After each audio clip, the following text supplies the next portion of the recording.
I want to thank the Honorable Representative from House District 30, the Sapulpa area, northeast of us, Representative Mark Lawson. Mark is the chair of the Appropriations Committee for Human Services. Mark was a part of the wave of new lawmakers that came in over the last two elections that really have given me hope for the future of the state. Myself serving as a 12-year lawmaker, and Pat talked about it was his 40th anniversary at the Capitol. This December will be my 25th anniversary of working in and around the Capitol building.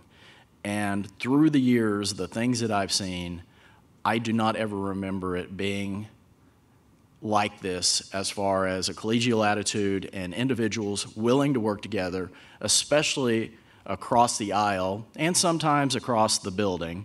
Sometimes the House and Senate work together, sometimes they don't.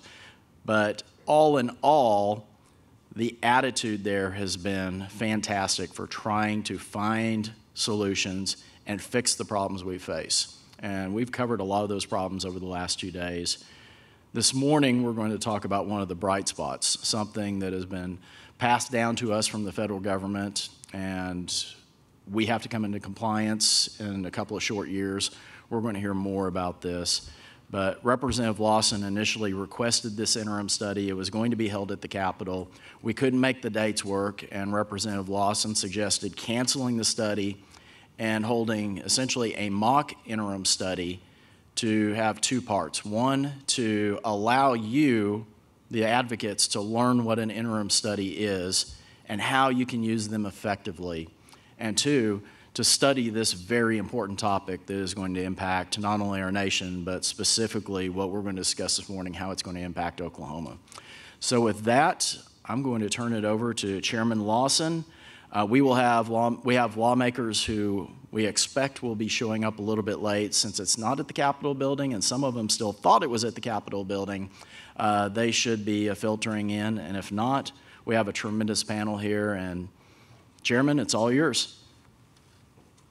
Joe. Thank you guys for being here. I want to start off with that. I'm really appreciative that you're taking time out of your schedules to come and to learn about Family First Prevention Services Act and where we are as a state and what our opportunities are. We need to also thank Joe. He's not going to give credit to himself, but this wouldn't be possible without him. This fall forum, this interim study, his ability to be flexible and nimble and shift at a moment's notice when I think this is our third and probably fourth and final location for where this mock interim study is held. So if we could just take a minute and just show Joe our appreciation for making this happen, I'd be thankful. Welcome. We are going to conduct this as much like we could a traditional and formal interim study that we hold at the House of Representatives every year. These are requests by legislators to examine a certain topic. Gosh, there's all kinds. But today we're going to study the Family First Prevention Services Act. I have asked Joe when we got this together. Marlo has been very helpful. We've got a great panel of people who have experience with the Family First Prevention Services Act to come and kind of check all the 5 W's, or is it the 4 W's and the H? The who, what, when, where, why, and how. What is it, and what is the opportunity before the state? What are some things that we can do essentially to keep kids at home with their families, where I know I'm preaching to the choir, but the science is on our side with this, the data is on our side with this, that children develop much better, that their outcomes are much better, their trajectories are much better when they're able to stay in that positive, caring, familiar situation with mom and dad. Despite our best efforts and the efforts of many of you in this room, the state's not a good parent. We do the best that we can with the resources that we have, but at the end of the day, it's not ultimately what's best for the kid. And so that's something I'm very passionate about. I think it is the root or the center of the spider web when you look at state government. A lot of times, especially during campaign season, you hear all the things that candidates say. Well, we've got to improve education, and we need a stronger workforce. Those things are important, and many of those candidates mean that. And I'm one of them. Those things are very important. But Oklahoma is only as good as her people. And the children of today are the adults of tomorrow. And if many of them are headed on a downward trajectory into the welfare system and into the incarceration system, the Department of Corrections, then are we really doing what we can do as a state of what's right by our people? That is our workforce. That is our next generation of doctors, presenters, child welfare workers, politicians, you name it. That's how I view this. So it's very, very important to me. And I want to thank those of you that are here today that are going to speak to us about this very important topic. Normally with an interim study, here's where we're kind of going to get off path a little bit. All of the questions and information are kind of directed to and coming from legislators. Obviously, I'm the only one here right now. We've had, with the schedule changes, we've got a few that may be a little bit late. But what I'm going to do is initially we were going to let each presenter present their portion of this and then open it up for questions and answers from legislators. You guys don't want to hear me talk that much, so I'm just going to zip through these one at a time. If you guys have some questions, please write them down. And so long as I don't see you guys nodding off by the end of this presentation, I'll be happy to open it up to you guys if you have any questions for our panelists. But we do have a presentation set to begin at 10:45. So it will be probably a 2-hour conversation. If you need to stretch your legs, freshen your drink, visit the restroom, please do so. We understand that this is going to take quite a while, but again, thank you for being here. If you have some questions, jot them down, and if we have time at the end, I'll be happy to open that up to you. That being said, I think we're gonna jump right in. Up first is Marlo Nash. Marlo, thank you so much for your commitment to this, for sharing your expertise and taking time out of your schedule to come and kick this off. Marlo is the National Director of Partnerships and Policy with St. Francis Ministries, and she is going to kick us off today. So, Marlo, thank you. Thank you, Representative Lawson, for having the study in the first place and for inviting me to be a part of it. And to Joe, I think he just stepped out, but my thanks to Joe and the OICA team for inviting me to help present at the study, but also help to put it together, and to all of the panelists I've talked with all of you and appreciate the time you've spent to work together to prepare for the study. It's a pleasure to be with you this morning. St. Francis Ministries, the organization I work for, works nationally and internationally to heal and restore hope and resilience and well-being for children and families who are involved in the child welfare system. We have a presence in 7 states. Oklahoma is one of them. We have a foster care program here. I lead our office in D.C. I've lived and worked in D.C. for 15 years, but I'm a native Oklahoman. In the time that I've worked in D.C., I have worked on the Family First Act before it was even a law, helped contribute language, helped participate in moving it through Congress. And so it is a real pleasure to be back home and to have the opportunity to work with the great folks in this state to work on various aspects of implementation. And in fact, one of the things that I'm doing is working with the Oklahoma Partnership for School Readiness, who's working with Dr. Shropshire and other agencies to take a particular look at the intersection of young children and child welfare and the distinct needs of infants, toddlers, and preschoolers, and how we can improve outcomes for that young child age group. So it's just a pleasure to be back home and doing this work with you all. I want to start by talking to you about the concept of a performance moment. So a performance moment is a snapshot in time that indicates that much has effectively been at work to achieve the intended result. This is Simone Manuel. This is the moment she won her first gold medal at the 2016 Rio Olympics. This is a celebratory moment, clearly, by the moment that's captured in the picture. But if you think back to all of the things that had to go well for her to get to that moment. She had to have parents who drove her and flew with her to meets from the time she was a little girl. She had to have coaches who they themselves invested in their own training so that they had the expertise to hone her talent. There had to be pools and facilities all around the country and world for her to compete in and practice in. And if you just take that one example and walk it out, there had to be an architect who designed the facility. There had to be the construction industry to build it. There had to be a maintenance team to maintain it. There are lots and lots of systems involved in this performance moment of Simone winning the gold medal. So now to take the idea, so keep that idea in mind and take it to something that's a little closer to home for all of us. When you go online and you order your Starbucks drink, grande, decaf, vanilla skinny latte, no whip, extra hot, and then you walk into Starbucks and it's sitting there ready for you exactly the way you ordered it, that's a performance moment for the company Starbucks. So think for a minute all of the decisions and all of the systems that have to be in play to make that moment happen. They have the baristas who are trained. There's a whole HR package for them to have the benefits and pay and all of that they need. Then you think about the packaging the cup is in, the buildings that Starbucks are in, the beans and where they're grown. So you could unpack that example, but think about systems and all the systems that have to be in place for you to pick your cup of coffee up off the counter, fixed exactly the way you like it. So now we'll go to an example that's closer to why we're here today. This little girl is thriving, she's healthy, she's ready to enter school and ready to learn. This little boy is a fourth grader who's reading at grade level. He has learned to read so he can read to learn. This is a middle schooler who has mastered the basics of her learning and is ready to go to high school, a high schooler who has graduated, and young adults who are getting post-secondary training or education. These are the performance moments all of us want for our children. Every grandparent wants them. Every faith leader wants it for the kids in their community. Every citizen wants this for our kids.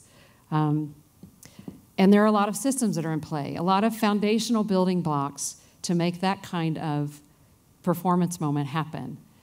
We've got high-quality early childhood developments, high-quality schools, professional teachers, preventive integrated health care that addresses physical, mental, and behavioral health, one or two parents that working in sustainable jobs with benefits, families with the support of safe neighborhoods and social networks of friends and families. Those are some of the ingredients that make those performance moments happen. So then I would suggest to you, if there can be positive performance moments, regrettably there are negative ones as well. So a negative performance moment is a snapshot in time that indicates there was a breakdown or a gap. So here's just one. Confirmed cases of neglect in Oklahoma increased from 2012 at a number of 4,312 to 2017 at a number of 12,548. This is a snapshot, a negative performance moment that indicates there are gaps or breakdowns in these families' lives that led to a stress so high that it resulted in maltreatment of their children. This is one example. I could have put up the number of children abused. I could have put up the number of children who die from child maltreatment, but you get the idea. So this negative performance moment also has systems that lead into it happening. And I know that in Oklahoma there's been a lot of discussion and learning around the adverse childhood experiences. So this is called the Pair of Aces tree. And what we know about adverse childhood experiences is that these are the things that within adverse childhood experiences are certainly abuse and neglect directly, so emotional and sexual abuse, physical and emotional neglect. There are also the stressors that can lead to maltreatment: maternal depression, substance use, domestic violence, homelessness, incarceration, divorce, and mental illness. You're probably familiar with those ACEs, and I can imagine the stressors from inside the family that can lead to maltreatment from those stressors that are experienced by the adults in the family. Then I would also suggest to you there's something called adverse community environments, another kind of ACEs. And these are sometimes referred to as the root causes of some of the issues that we deal with in our communities and in the state. But they're also the stressors that lead to child maltreatment. So they cannot be overlooked when we're talking about preventing child abuse and neglect. Poverty, discrimination, community disruption, violence, economic instability, poor housing quality, affordability. So we're here to talk about the Family First Prevention Services Act, and I just want to show you a snapshot, in particularly emphasizing, if you look at the bottom of the slide, the total number of maltreatment cases, including abuse and neglect, 15,289, this is in fiscal year 2017 in Oklahoma. Of that number, 12,548 of the cases were due to neglect. So that 79% of the child maltreatment cases in Oklahoma are due to neglect, and that 65% of those are attributable to substance use disorder in the family, although people who work closely with families will anecdotally tell you that even substance use is often a factor, even if it's not the presenting reason that the child that was labeled as the cause for the neglect. So substance use is a high cause of neglect in the state. So the Family First Prevention Services Act is particularly suited for addressing neglect, to address behavior, situations, stressors that lead to neglect so that children can stay safely home while those issues are addressed. And the Family First Act provides services to the family and the child. So what we're going to cover this morning across the panelists, we're going to highlight the need to keep families safely together. I just showed you some of those statistics, and other panelists will talk about others. You'll hear an overview of the Family First Prevention Services Act from Ann Helligenstein from Casey Family Programs. You'll hear some stories about families to help understand the impact of the opportunity to keep families safely together, which is what the Family First Prevention Services Act is in part designed to do. You'll hear that from Dr. Laura Shamblin, who's a pediatrician with Kids First Pediatric After Hours Clinic and also serves on the board of the Oklahoma Healthcare Authority. You'll hear from, I mentioned Ann. You'll also hear from Crystal Jensen and Erica Salka, who are parents who are serving as peer mentors now based on their life experiences and now are helping other parents who are dealing with stressors that their family is working through to regain stability. And then you'll hear from Dr. Deb Shropshire, who's the Director of Child Welfare Services for Oklahoma, who will talk about some Oklahoma specifics about implementing the Family First Act, including some progress that's been made and what's ahead. Before we move to them, just briefly before I close, part of the work, as I said, St. Francis, in my role, I work nationally with states to help implement Family First in the role of partner or consultant.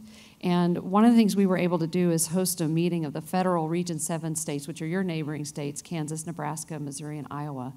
They brought together teams of public agency leaders, judges, attorneys, private providers, philanthropists, a state team from each state to look at what does it mean to implement Family First in our state and how can we work together to do that. And out of the work we're doing with states and out of that Region 7 meeting, there's kind of 4 overarching aspects that I want to just kind of tease out for you now for you to keep in mind as you hear from the other speakers. So first of all, Family First Prevention Services Act at its core is a federal financing reform law. So in our country, we've had 4E maintenance payments. Title 4E is the federal financing stream, the largest national federal stream that pays into the child welfare system at a figure of $7.5 billion from the federal government to states. Heretofore, that financing stream could only pay for services and programs that happen after a child was placed into foster care. The big change with the Family First Prevention Services Act, it was an omnibus bill that had lots of provisions in it, but the big news of the bill, of the new law, is that now there's something called 4E prevention. So there's 4E maintenance, and now there's 4E prevention, which means that that federal financing stream can now be spent on keeping children intact with their families. Oklahoma played a role in helping shape the law. There were states around the country that piloted this kind of, the kinds of things that you do to keep families safely together. Those piloted programs fed up into the federal law. And the big change is that the federal law now makes the opportunity for all states and counties and jurisdictions to be able to do what Oklahoma did as kind of a pilot project, and now it's gone nationally through the Family First Act. So Oklahoma was a leader, and it's great now that the law can be brought back. But I will say it's not a grant. It's not kind of open-ended money. You'll hear as we go along there are some pretty strict provisions for the Family First Act that restrict that money. So if you hear about programs that you know are already happening in the state that are maybe funded by other sources, they don't necessarily intersect, because Family First is very specifically for children who are involved in the child welfare system and are deemed to be able to stay safely with their families, and Ann will talk more about that. So the second thing to bear in mind is that Family First is a family-centered and trauma-informed law. So before, when 4E was available to spend on children after they'd gone into foster care, the money was directed to children. Absolutely needed. We absolutely always will need to have a robust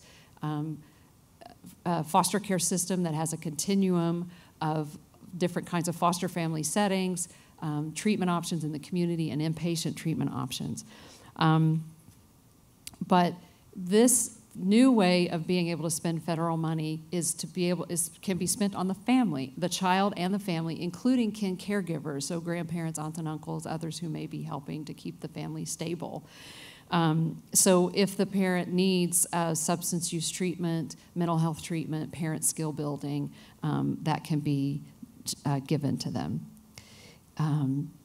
And I will say the Federal Children's Bureau issued this statement about the law. The Children's Bureau strongly encourages states to take this opportunity to not only use the Family First Prevention Program to fund important services, but also to envision a vastly improved way of serving children and families, one that focuses on strengthening families' protective and nurturing capacities instead of separating them when they can be safely kept together.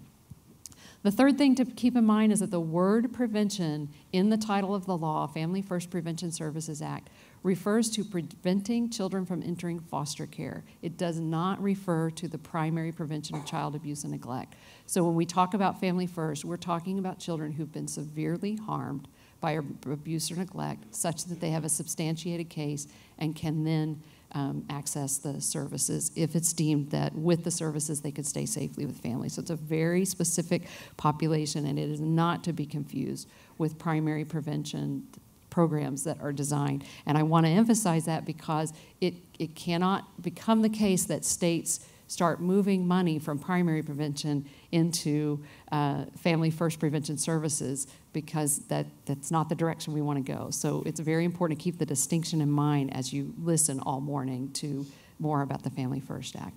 And the last thing that I'll say is that there are requirements in the state that have to be met before the state can essentially activate the Family First Act in the state. One of the key ones you will hear about is something called qualified residential treatment programs, and Ann will talk more about that. But I just want to lift it up now to say to you, that is a requirement that has to be met in the state before the state can draw down the prevention dollars. Otherwise, they lose federal funding. So there's a real disincentive to not work to have enough qualified residential treatment programs in the state. So just keep that in mind when you hear Ann unpacking the details about QRTPs or qualified residential treatment programs. It's a really important part of the puzzle, and it can't just be left over into what comes next. So I believe with that, I'm going to turn it over to... And if I may, I wanted to introduce a few people that came in to join us, my colleagues, Representative Marilyn Stark and Representative Brian Hill. Thank you guys for being here.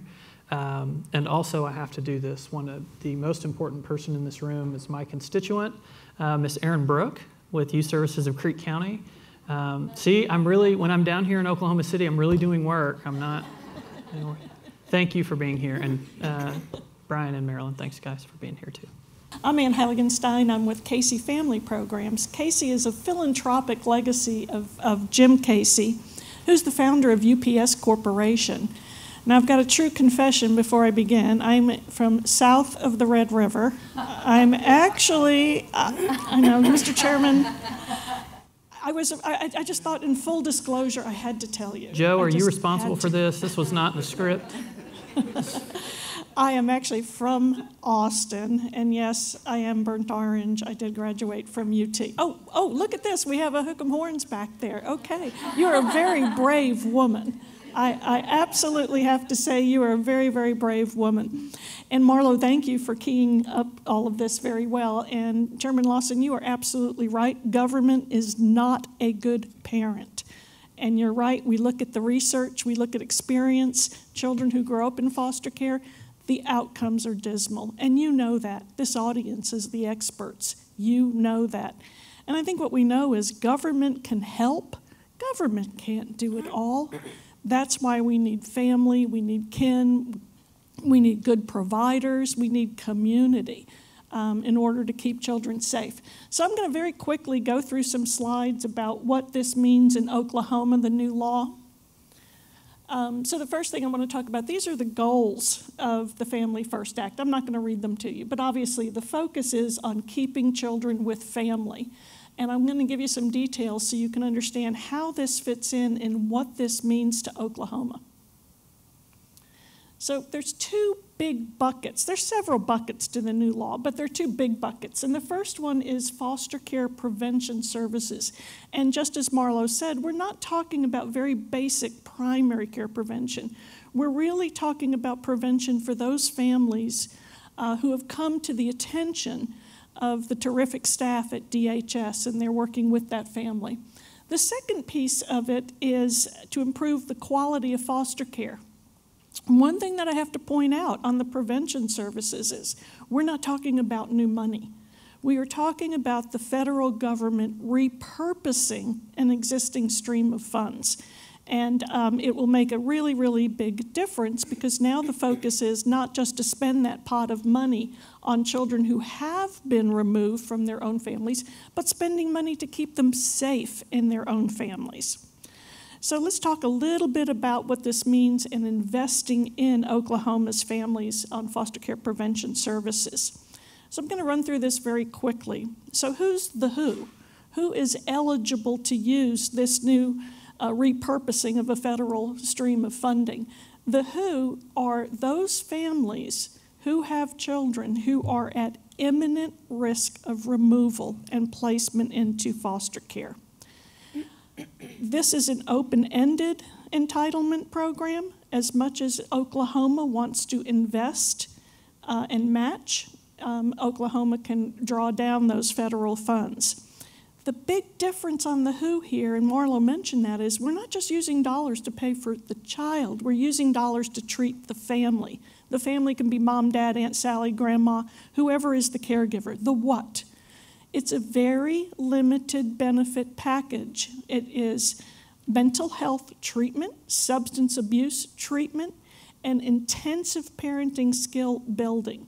So while it's open-ended, the benefit package is very, very small, and it's for a population, not a broad-based population, but for a population that you in Oklahoma will define who that is, not the federal government. How long? You can claim federal reimbursement for family services for 12 months. You can re-up it for another 12 months. So that's pretty open-ended as well. Here's just a picture slide for you of what you can use these funds for. And I'll show you why that makes a lot of sense. Most children who come into foster care do not come in because of physical abuse, sexual abuse, abandonment. They come in because of neglect and parental substance abuse. So this bar chart will show you why those services make a lot of sense for the kiddos that are coming into foster care in Oklahoma and work to keep them out. 56% of the kiddos who come into foster care in Oklahoma come in because their parents are using drugs. 10% are coming in because their parents have mental health problems. Another 7% come in because their parents really need help in understanding how to keep their children safe. Think about the teen mom with an infant who can't even recognize dehydration in an infant, really needs some intensive parenting skill building to keep that baby safe. So here we're going to talk about also the federal foster care payments and what this means. We're going to go into next about what it means to be able to keep children together. So these funds are available starting this October. And again, it will be for children who are placed with his parent into a licensed residential family treatment facility for up to 12 months with no regard to income. This is a separate addition to the prevention component. What this does is it says you can use today your current foster care dollars, your existing funding stream, as of last year, to go ahead and use those monies to place a child with his or her parent when the parent is in residential substance abuse treatment. Think about your neonatal abstinence syndrome infants. If that baby can go with mom and mom goes into residential substance abuse treatment, her odds of recovery go up substantially. The data shows that when moms get to keep their newborns, their incentive to get off drugs goes up. Also think about the bonding and attachment that can happen. And you know the child is safe. That's a source of funding that right now that Oklahoma can use. And that is a very good news item. Regrettably, there aren't a lot of those programs, certainly not in the state I come from Texas. Not a lot of those residential programs that will take infants or older children. So that was the first bucket. That's prevention services in the new law. Now I'm going to talk about the second bucket. You know, maybe it's the carrot, maybe it's the stick. Some might see this as the stick. I have to tell you, though, as I work all across the country, I have not heard anyone say these are not the right things to do, keeping children safe in their own homes. Now we're going to talk about, yes, you will always have kiddos who need the protection of foster care. And what do we need to see for those kiddos to make sure they have high quality foster care? So this is now the requirements from the federal government in terms of foster care here in Oklahoma. So I want to talk about, first of all, how is foster care funded? Because this makes a big difference. So there's a formula that the feds use, and it's the percent of children who are income eligible times your Medicaid match. That's probably a little bit more wonky than we need to get into. But when you carve it away, what that means is Oklahoma gets 0 federal reimbursement for more than 1/3 of the children in foster care, because very few actually qualify for federal reimbursement. Years ago, Oklahoma was getting a greater reimbursement. That has fallen over time from 75% now down to down a decade ago, and now we're only at 36%. Over time, if Oklahoma does nothing, it is likely to lose foster care funding. It's just the math of how it works in the formula that's applied to every state. So now I'm going to talk about a little bit about how would the prevention services be funding. So starting as of Tuesday, Oklahoma could claim 50% reimbursement for those very limited services. Good news is, in 2026, you will be able to claim much more federal funding. This is kind of tricky, because I don't know the federal government ever to say, hi, come out and start this new entitlement program. Oh, and by the way, in a few years, we may take the money away from you. This is kind of interesting, because in the law, it actually says, no, we're going to increase your funding in 2026. And in all likelihood, the funding for Oklahoma will go up to about 66%. So that really kind of makes it a pretty interesting investment when you think about that. Now, if Oklahoma does not, if you claim those funds, right now you're looking at the fact that you get nothing for 36% of the kiddos in foster care. If you take this program, you can get 50, eventually 66% for 100% of the families Oklahoma decides are eligible for these services, not the federal government. So let me talk a little bit about improving the quality of foster care. I'm not going to read this to you. You can see. The stick here is you cannot claim funding for the prevention services until 2021 if you don't meet the new congregate care standards, the new foster care standards.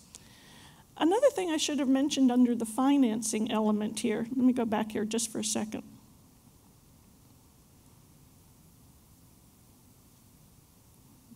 Oops. When we talk about reimbursement for the services, one thing that Oklahoma may want to consider, and whether or not you want to implement this program, and this is the same in Texas, is Texas is not an expanded Medicaid state. That means this program becomes a primary source of being able to provide mental health and substance abuse treatment for biological parents or other kin. So this becomes much more valuable as a source of funding for Oklahoma as it is for Texas. So just a couple of things here in terms of what this means. So we talk about the research, we talk about the science. We know kiddos do best in family-based care, but you're always going to have some kiddos who need very intensive treatment. These are now the types of foster care that the federal government is saying they are willing to invest in. And the last one, which Marla already mentioned, is the high quality necessary congregate care, or the new federal acronym QRTP. Here are the terms and conditions of QRTP. So this is for children who go into group care, congregate care. They are not with family-based care or special exceptions, for instance, trafficked youth. This is what the requirements are.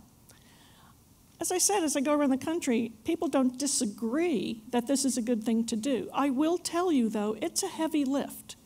To be able to meet these new standards is a heavy lift. There are some real challenges in being able to do that, including and especially being accredited. All of your facilities you license as a state, of course. Accreditation is another hurdle that is a much higher bar and may be difficult to reach. But I know your provider community is committed to offering this kind of high quality care. It's going to take time. The prevention services implementation, it's going to take time. I don't know of any state that's actually ready to go as of last Tuesday. It's not going to happen. It's going to take states a couple of years to put this together, to be able to meet these standards as well as build a provider network of those services. So here's just a quick recap. In the old law, you got funding only for the child. Now you can serve the adults in the home. It was for federal dollars for prevention. Now you can do that. Income test, you had to apply an income test, which is why only 36% of your kiddos in foster care get reimbursed. And there's no income test for this program. Postscript here, we're not talking about wealthy families at all. We're talking about the reason it's only 36% because it's matched against a 1996 poverty standard for your very, very old AFDC program. You are still talking about, by and large, very poor, struggling families. So when we say no income test, believe me, you're not opening the doors to a large population here. The other thing is there were no rules regarding congregate care and what kind of care. Now there will be rules. And also there's no resources to place a child in residential treatment. And now there is when the mom or dad go into residential treatment. So that's a pretty good summary. I want to wrap it up by first saying to Oklahoma, you guys are outstanding. You have done a terrific job. I look at your data. You have come down in the number of children in foster care. You have come down dramatically in the number of children dying from maltreatment. You have come down from recidivism, the number of children who leave foster care and come back.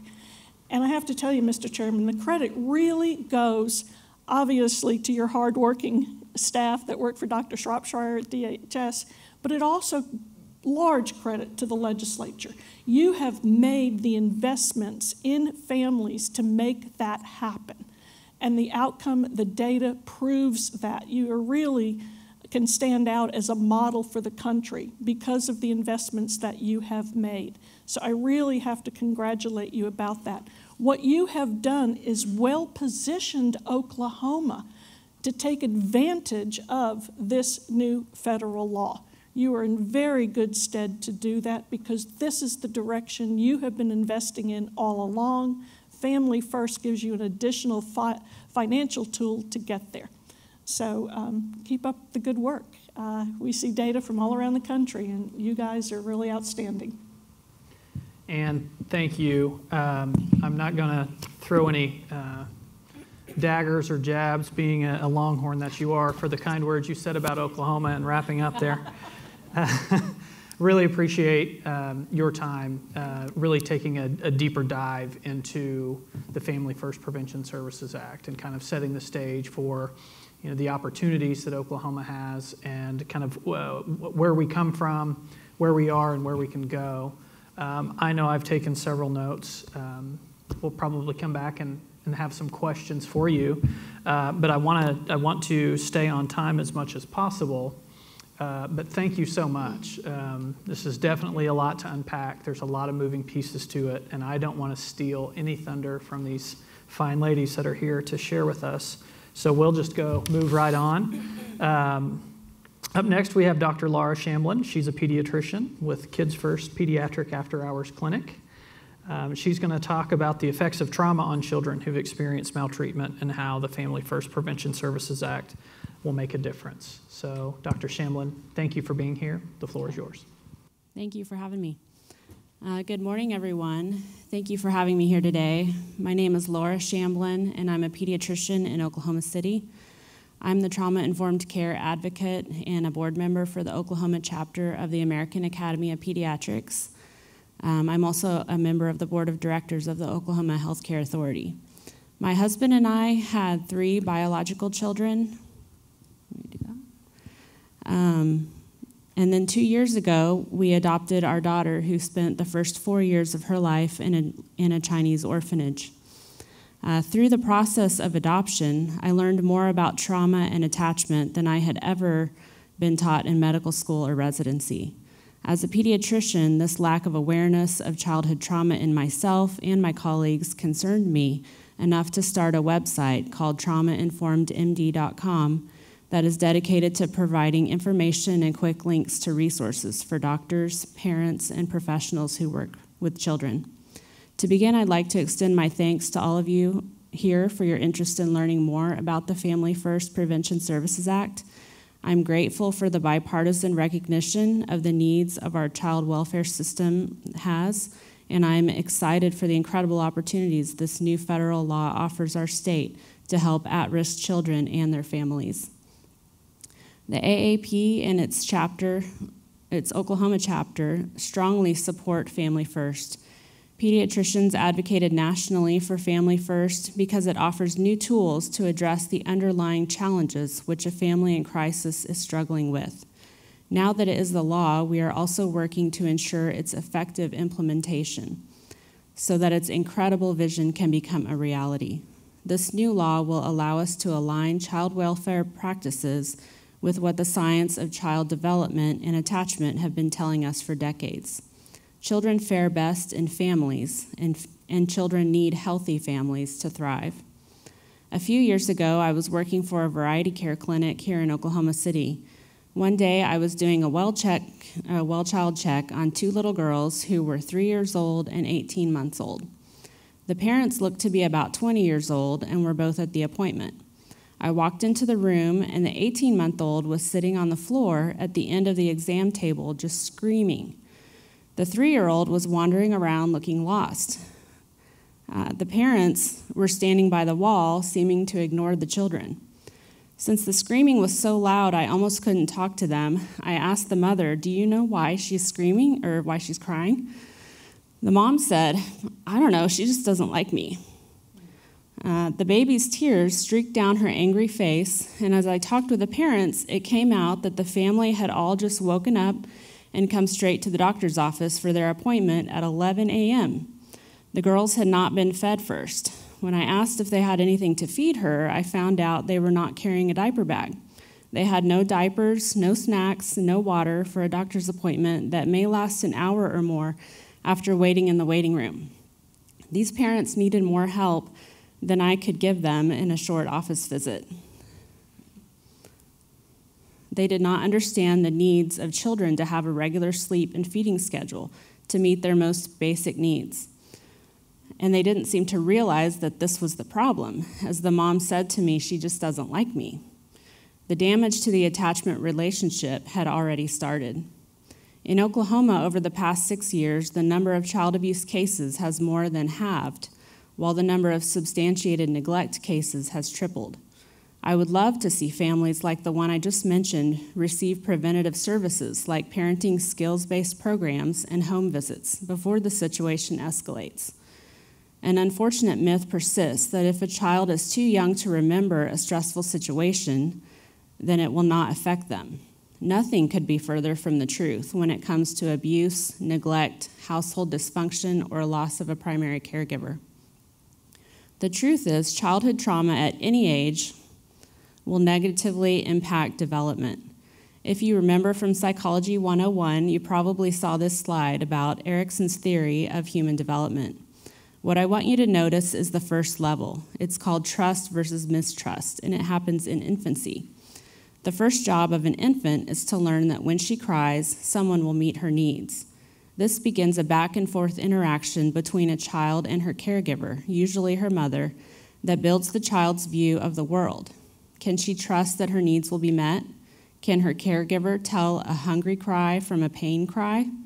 Do her feelings and needs matter? And eventually this leads to her understanding that others have feelings too, and that is the foundation of learning empathy. You can see that each level of development has a job that is supposed to be mastered before moving on to the next stage. Toddlers begin to learn autonomy, separating from their caregiver for short periods of time to explore the world, but trusting that their caregiver will be there to come back to. Preschoolers learn that they can influence their environment. Conversely, when something goes wrong, they tend to blame themselves and have guilt. School-age children start to learn enough to have accomplishments in school, in sports, and in life skills. Kids who don't do as well as their peers may begin to experience feelings of inferiority. Adolescents are ironing out their own identity and sense of being true to self. When childhood trauma happens at any of these stages, the child can have significant trouble accomplishing what they are meant to developmentally. And then every stage after that may be delayed or a significant struggle without the help of a strong attachment figure, a consistent adult mentor, or healing mental health services.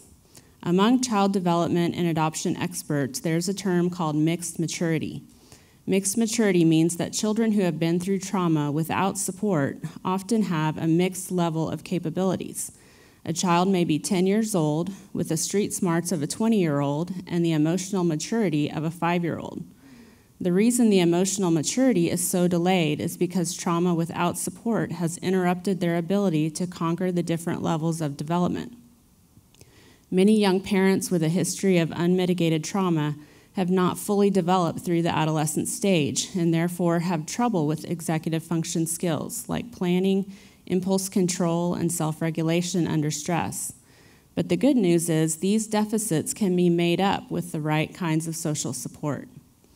Most of us know people who have had terrible things happen to them in childhood, but they have grown up to be talented, productive, and compassionate people. We often refer to them as resilient. Resilience is the ability of a person to recover and bounce back after a significant stressor or trauma has happened.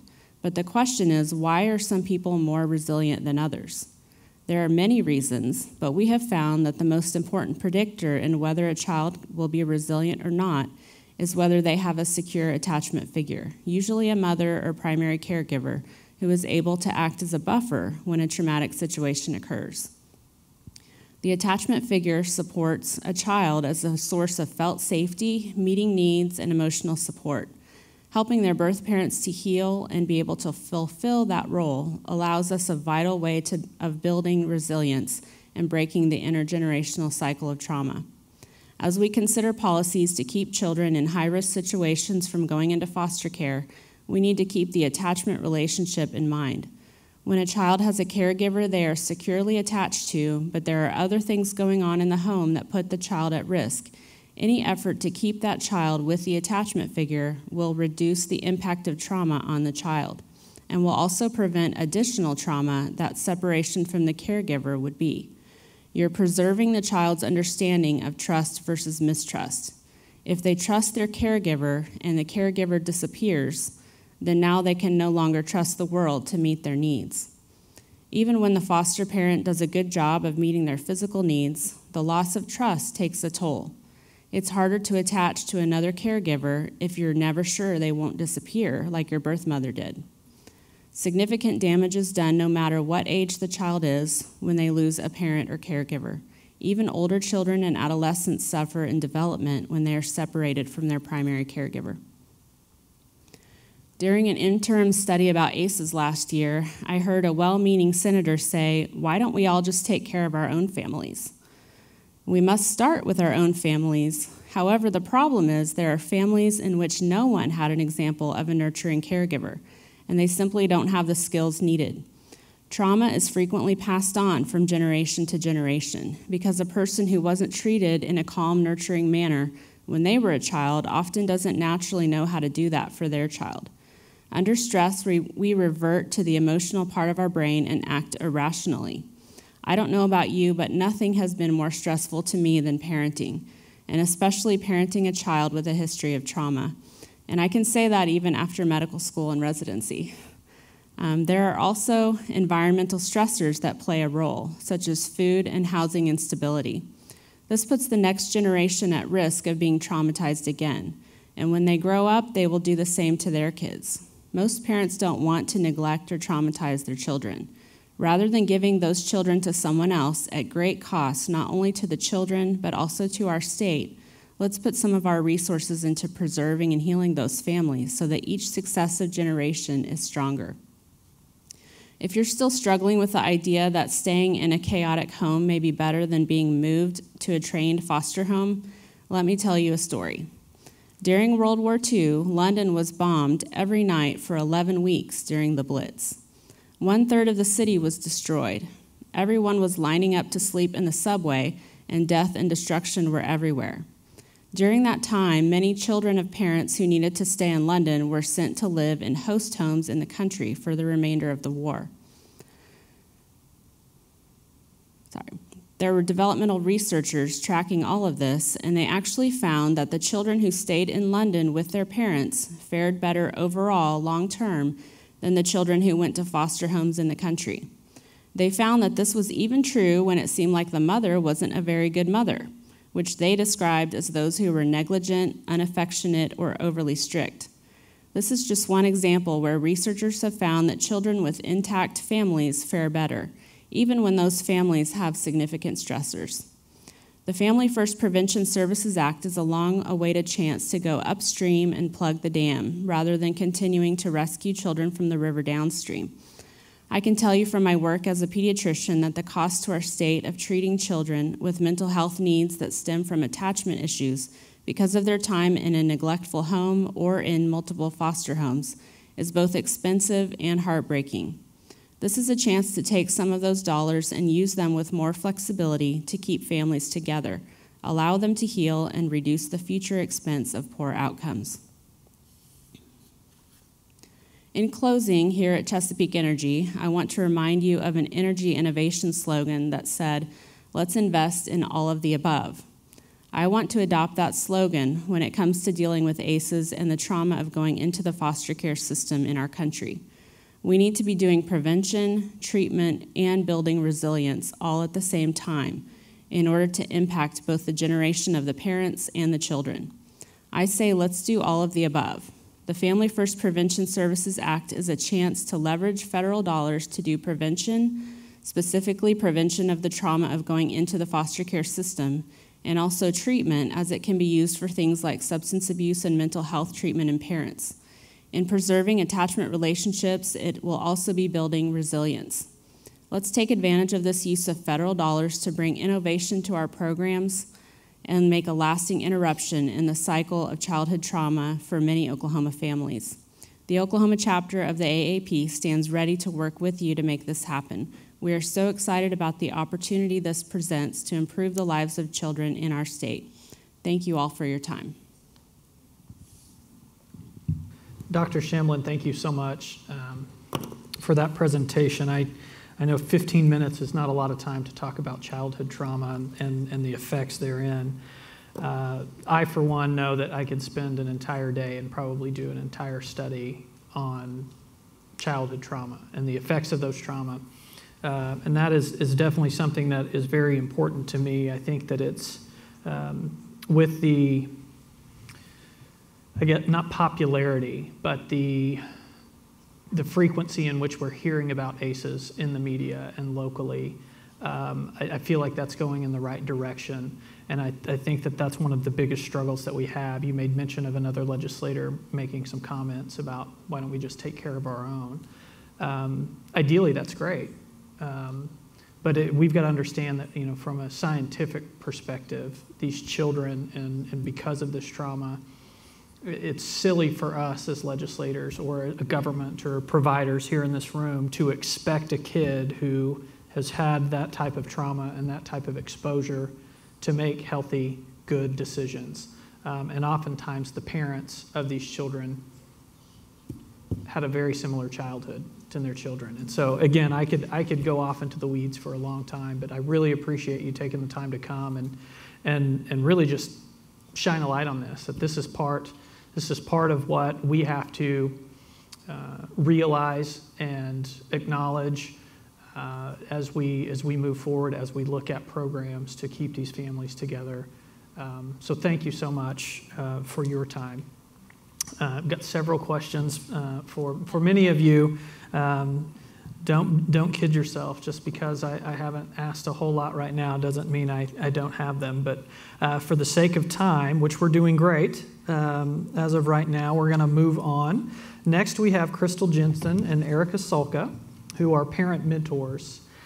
They have chosen to take time out of their days to come and share a little bit about their personal experiences with Oklahoma Parent Partners and with North Care.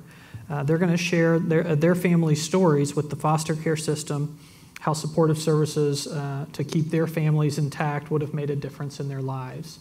So, ladies, thank you so much for coming today. I know it takes a lot to come and share a personal story, but it's very, very meaningful to add context to what it is we're undertaking, how whatever it is we do as a government affects families across the state.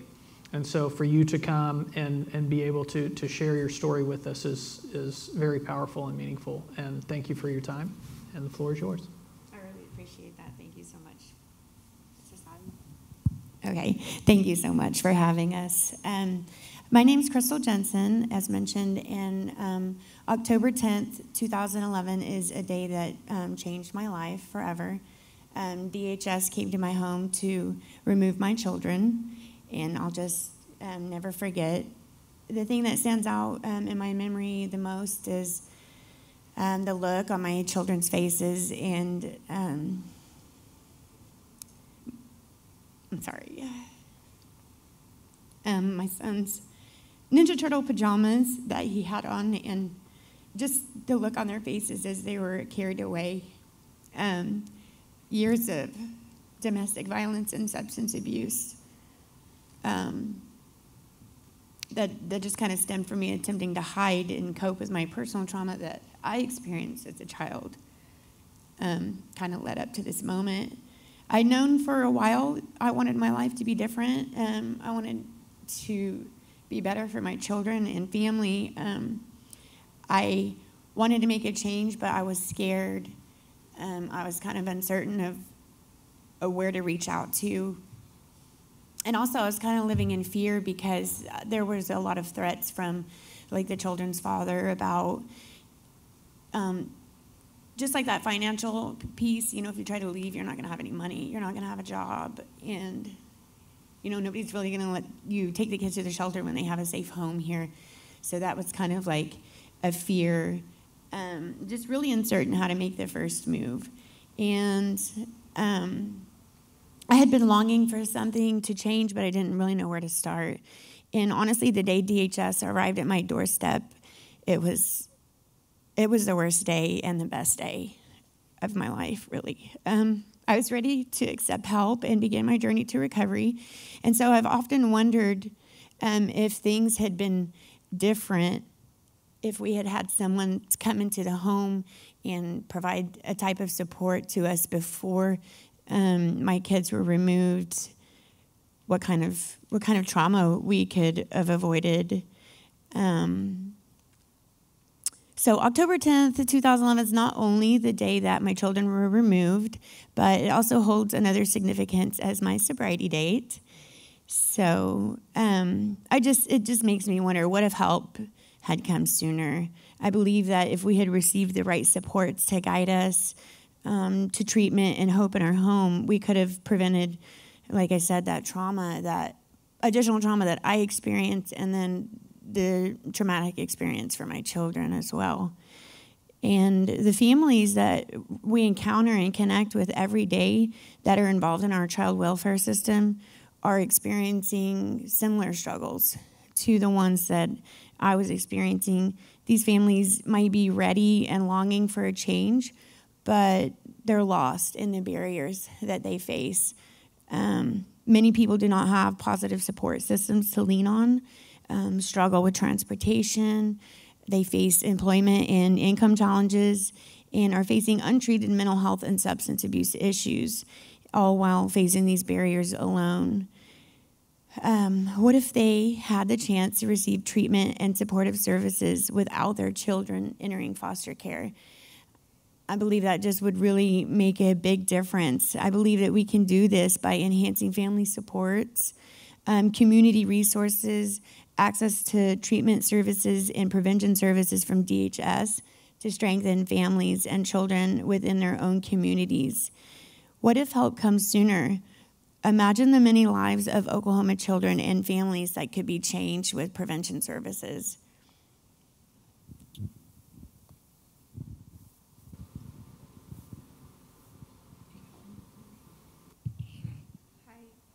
So she already kicked off my emotions, so I'm a very emotional person. So I'll just say that. My name is Erikson, and on January 19th, 2016, my life was changed. Sorry. When I decided to drive my kids to get pizza after drinking for most of the day. The car accident that occurred that day resulted in me being arrested and my children being placed in DHS custody. Because I was immediately arrested, I only learned weeks later about the confusion and worry that my children experienced on that day. I was heartbroken. I found myself drinking to cope with the trauma of my childhood.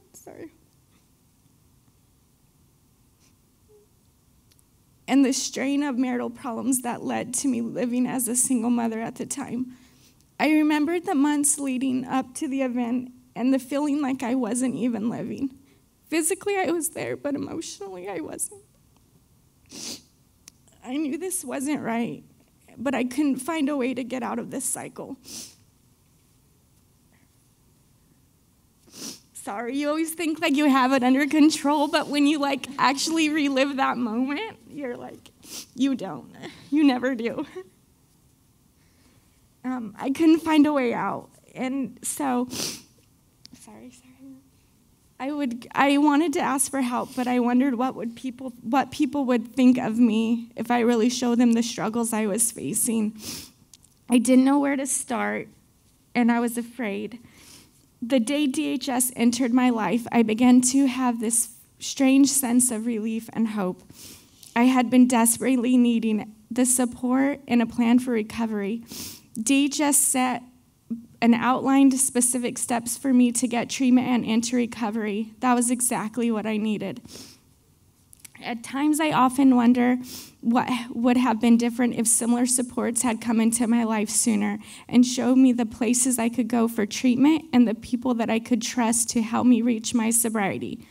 The day help arrived, I was ready for the help and began the journey of change in my life. But what if it would have come sooner? If I knew there was a place to turn that would have helped and supported me to get sober without losing my children, I might have gotten the help I needed. I take full responsibility of the events of that day.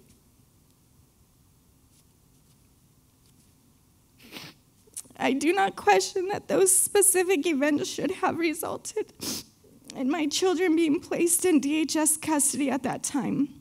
However, I do believe that mine and my children's story could have been different if help had come sooner. I am learning in my daily encounters with parents that there are many people that feel lost like I did and struggle to start the change process on their own. They are often alone without supportive people in their lives and unsure of where to go for help. They are often grown children with trauma of their own and have never found healing or healthy coping for their lives, and that is now impacting their own children in a similar way. Sorry. What if they had a chance to receive treatment and supportive services without their children entering foster care? I believe we can do this by enhancing family supports, community resources, access to treatment services, and prevention supports from DHS to strengthen families and children within our own communities. We are already seeing Oklahoma headed in that direction and working diligently to utilize and improve prevention services for families. When we experience situations that do require court intervention to keep children safe, and we will, we must still be as diligent to enhance family supports, foster care supports, access to treatment services, and support from DHS to decrease the time children stay within our foster care system.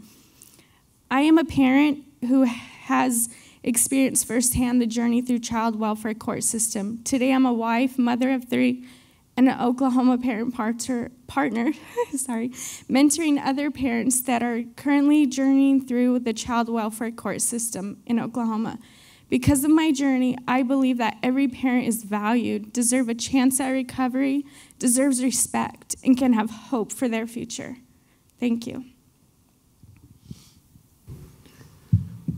Thank you, Crystal and Erica. I know we spoke briefly before we began today, and I said it to you. I want to say it to this crowd as well. Like, for you guys to come and share your stories is very, very powerful. You're being very vulnerable to talk about, part of your history that obviously is hurtful. You look back on it and it brings these emotions out. But I just want to reaffirm that what you're doing and your being here and sharing your story is a huge part of what we need to know as legislators. Fortunately, I think I speak for many people in this room, our stories and our histories are very different than yours. But when we're talking about programs or we're talking about treatments or interventions, it's important that we know how that's affecting the people that we're trying to help. And we can't really put that into context without stories like yours. So again, thank you so much for your time to come and share that with us. May God bless you and your families. Because you're the exception, unfortunately, a lot of times, as you recognize what you got to do and your love for your family and your babies. And well done, and wish you all the best, and thanks again for being here. I really, really appreciate your time. Our last presentation of the day is Dr. Deb Shropshire. Deb and I have spent a lot of time together over this past year. We were on the governor's turnaround team for human services and spent once a week for several weeks during session. And she's very bright, very brilliant. I can't say enough great things about her. Since that time, she's been named as the Director of Child Welfare for the Department of Human Services. And she is ultimately the lady in charge of kind of where we are as a state regarding Family First Prevention Services Act. I don't want to build you up too much, but put this all on your plate. But she is going to take some time to kind of explain where we are and where we're headed. And we've set them up. Now she's going to knock them down. So Dr. Shropshire, thank you for being here today. The floor is yours. Well, first of all, to Representative Lawson, thank you for investing the time in bringing this together. Marlo, you've spent a great deal of time as well, and the others on the panel, preparing for this conversation. Thanks to Representative Hill and Representative Stark for being here this morning, and to the rest of you who took your time this morning to come and learn about Family First. I actually think while we're going to talk, you've heard, and we'll talk a little more about how Family First is really about a reform in funding, maybe the biggest value that it's bringing in the immediate is actually the creation of this kind of conversation, where we can actually talk about how do we move towards serving more people in more families with a child in their own home. And I just, we've worked together, but I haven't actually gotten to hear your story, and it's powerful. And I want to say thank you to you ladies for both being here and for sharing with us. One of the things that we've done in already in sort of working with our staff is identified that the voice of parents who are served and the voice of youth who are involved in some of the services that will ultimately, this funding will affect, must be at the table as we're doing the planning. And so we've committed to that. We've committed to strengthening opportunities for the people we serve to actually help us with the planning. So that is a part of kind of what we're doing going forward. You've heard a lot of sort of the technical aspects of the Family First Prevention Services Act. I want to talk through a little bit about what it means for Oklahoma. Every state, as you've heard, will kind of craft their own way that they are implementing this finance reform, this plan, based on kind of where their state is at the time that this has come out. There are some things that we all have to wrestle with, and some factors that we have to deal with, and among those are things like, how do we as a state value the role of families? Different people in different states may have different opinions on what that looks like. What are the current child maltreatment prevention strategies that are in place and programs that are in place? The use and availability of evidence-based services for parenting and behavioral health treatment. What does that service array already look like in a state? What must be developed? What needs to be strengthened or broadened? Utilization and approach to congregate care, particularly to the types of quality care that are being discussed in terms of this funding stream. The use of kinship care, again, goes back to the value of how do we support extended families and not just the immediate family. And then how we leverage current funding streams. Again, it is a finance reform bill. So what are the other funding streams that we leverage? You heard some conversation around the use of Medicaid funding. There are other funding streams that we use to kind of assemble. In fact, in child welfare, I think there's somewhere around 34 or 36 different funding streams that we leverage, state dollars, federal dollars, as well as partnering with nonprofits or foundations or other kinds of organizations to assemble what I hope on the parent side ultimately looks like a beautiful carpet, a beautiful tapestry. But on the backside, what you need to understand is it's ugly, right? It's very messy. If anybody in the room is kind of, you sew and you cross stitch or you do needlepoint or those kinds of things, what's on the front is pretty and what's on the back has a lot of mess. And it's our job as one of the agencies who works with families who are struggling to figure out how do we best weave together a service array utilizing funding streams that benefit our state and the citizens of our state, and do that as best we can by being good stewards of the dollars that the legislature gives us, as well as the dollars that we can bring down from other sources. So with all those considerations at play, I wanted to give you a little context for kind of Oklahoma in terms of answering some of those questions. For the past several years, actually our system, the Oklahoma Child Welfare System and the Department of Human Services have actually been taking steps towards serving more children in their biological home without having to remove those children into foster care.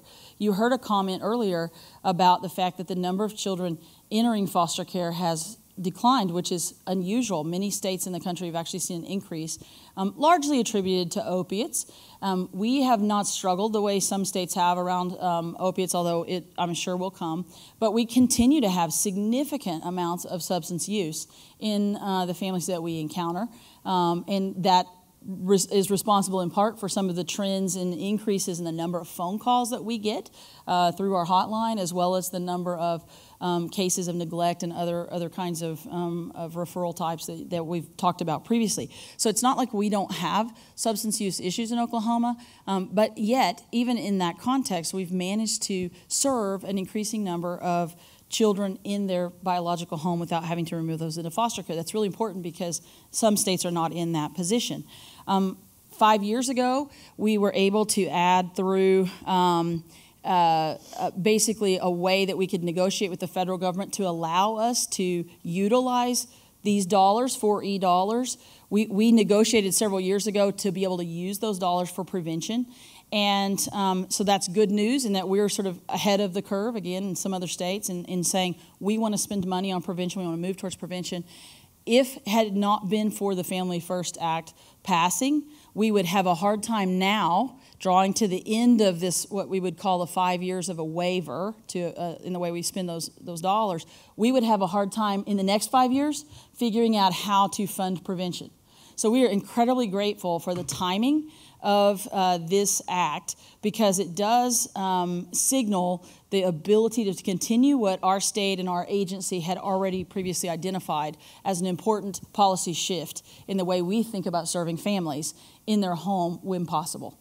So that's part of the context where we are. In fact, I'll just tell you, of all the new children that came through an investigation, kind of the entry door to child welfare, and either moved into a prevention case or into a permanency case, a foster care case, last year, of all the new children who we touched in that way last year, more of them actually went to a prevention case and were worked with their families in their own home or with extended family, but with the family the child not having to enter foster care.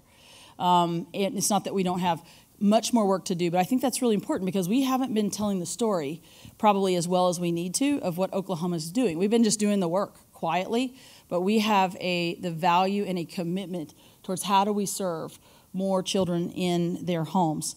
The success rate of the prevention programs that we have already been conducting through the department are very high. In fact, our prevention case type, family-centered services, has a successful completion rate of almost 94%.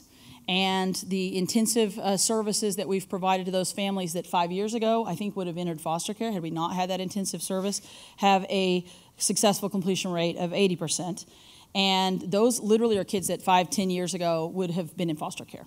So we've made steps in that direction. And I think, again, Family First just allows us to support the good work that's already been done. And hopefully to strengthen it and to expand it.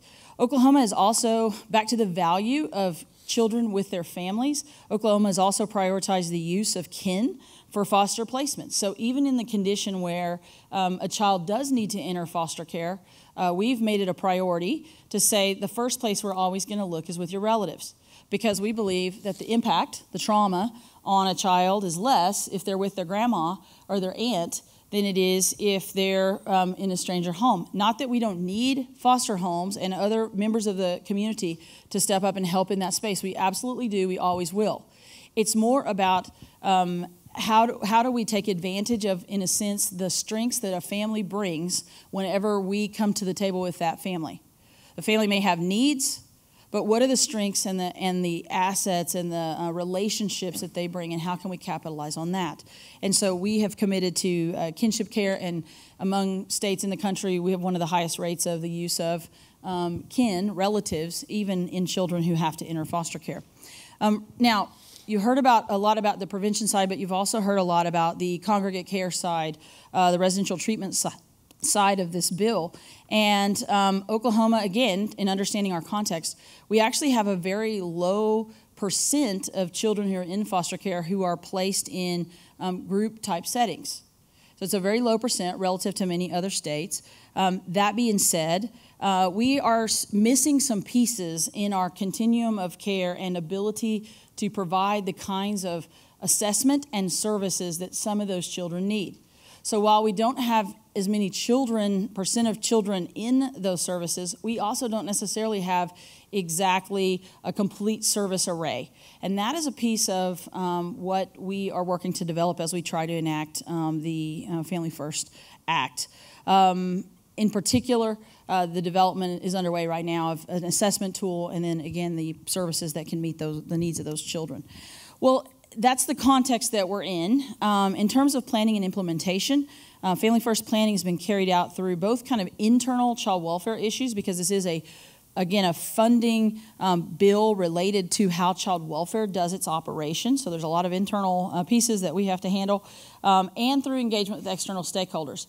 I think the Family First Act is creating a larger conversation.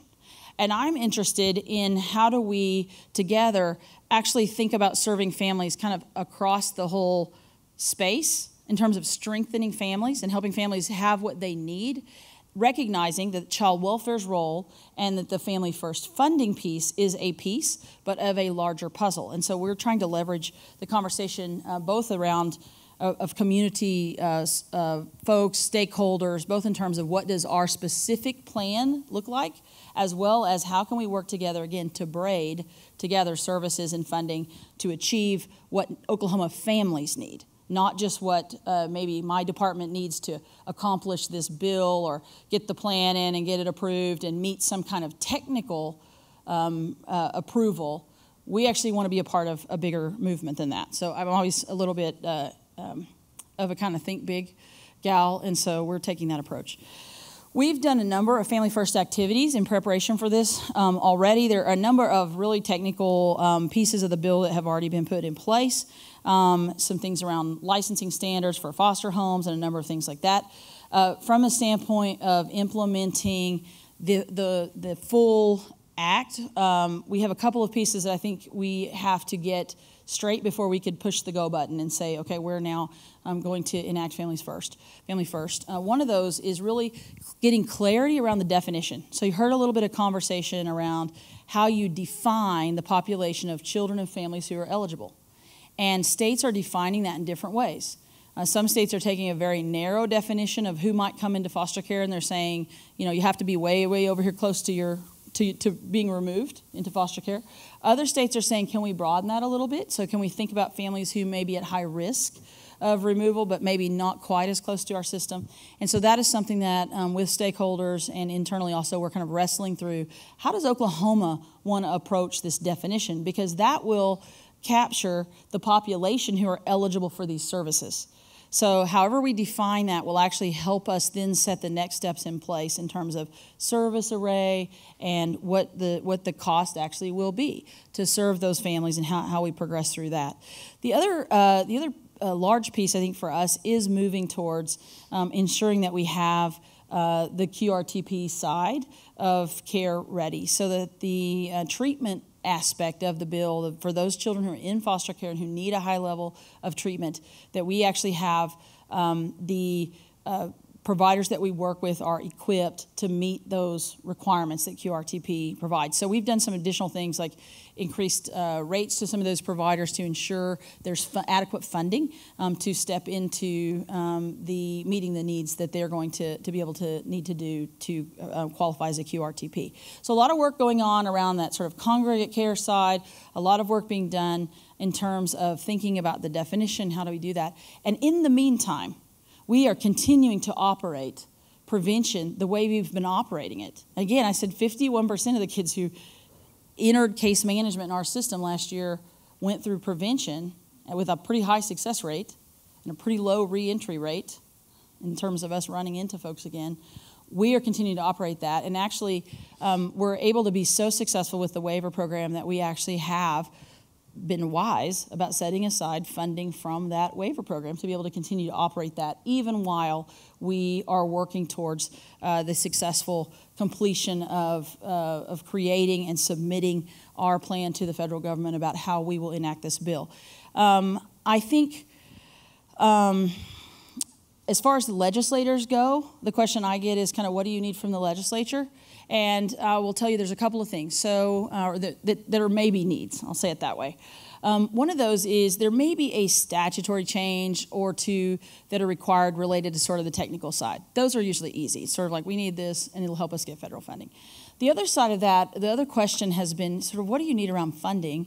And what I would tell you is we've internally submitted our sort of evidence or our need internally with the agency around a little bit of infrastructure development. And I'll tell you what that looks like practically is we've got to get more clinical voice at the table, particularly on this congregate side, in terms of assessing kids. It's part of the law in terms of assessing kids and ensuring that we've developed quality clinical services to meet the needs of our kids. It is probably the thing that keeps me up at night more than any other, is knowing that we're serving as the parent temporarily, or sometimes for a long time, of children who need something that I don't know how to deliver, or that in my state doesn't exist. It's one of the hardest aspects of being in this role. So I'm a pediatrician by training. I've been in this role only 3 months, but in this space for 20 plus years, serving a lot of kids, both with their families and in foster care space. And when a child is in front of you who needs something, who's had experienced trauma and a variety of other things, and things are not working quite right for them, and they need help, and they need treatment, they need evidence-based treatment, and they need support, and you can't quite figure out how to deliver what is needed, it is probably the greatest angst that I feel every single day. And so there may be some request around how do we garner the kinds of resources it will take to actually move us toward a system where we can sleep at night about the treatment that our kids are getting who are in our care, and simultaneously move very hard in the direction of serving families earlier, and where those families are. And so that's a little bit about kind of the context. It is a funding reform bill, and so we're approaching Family First from a standpoint of when does it make sense for the state to turn on the funding, and at the same time saying the value that we're going to go hard toward is quality care of kids who are in foster care and serving families where they are, and including the voice of those families in designing that. So that's the current status of where the Department of Human Services is. Thank you, Dr. Shropshire. First of all, let's please give these fine ladies a round of applause for their...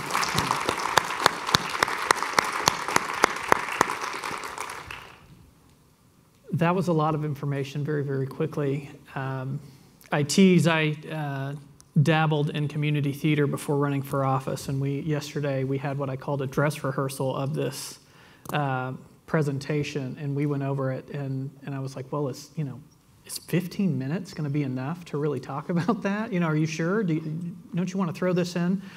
I think we could have made this last all day, frankly, but for the sake of time, to be able to condense the information that we were able to present today. Thank you. I know that was definitely challenging. I've got several questions. I do want to call out another one of my colleagues who showed up. Representative Kelly Albright is here. Thank you for being here.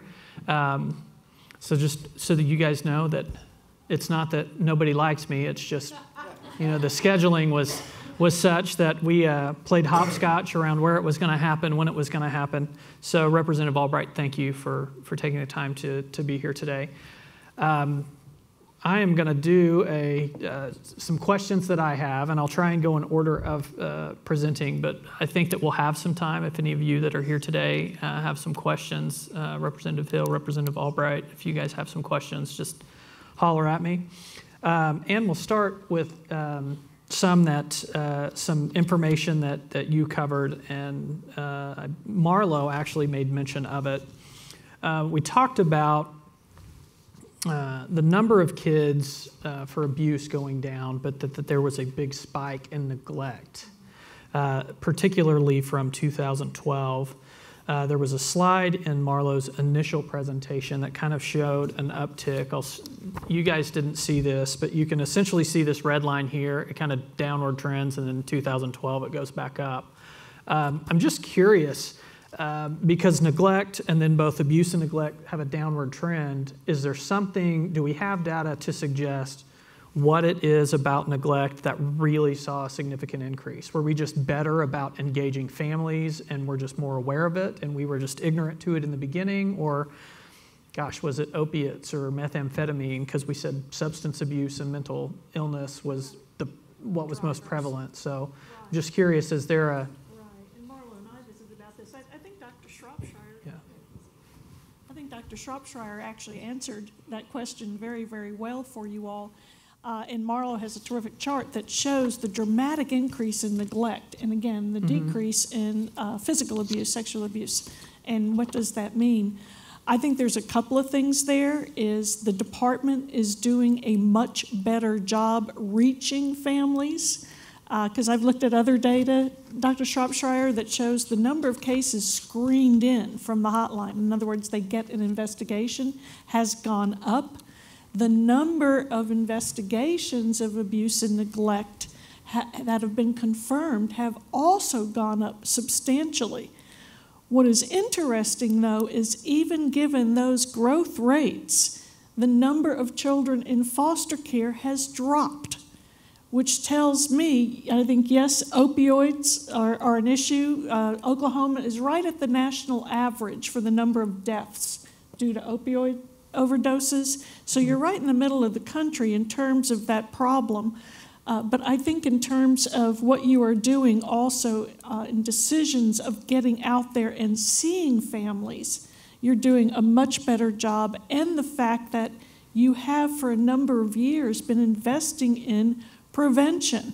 You're getting out there, you're seeing families, you're recognizing the neglect, you're providing services.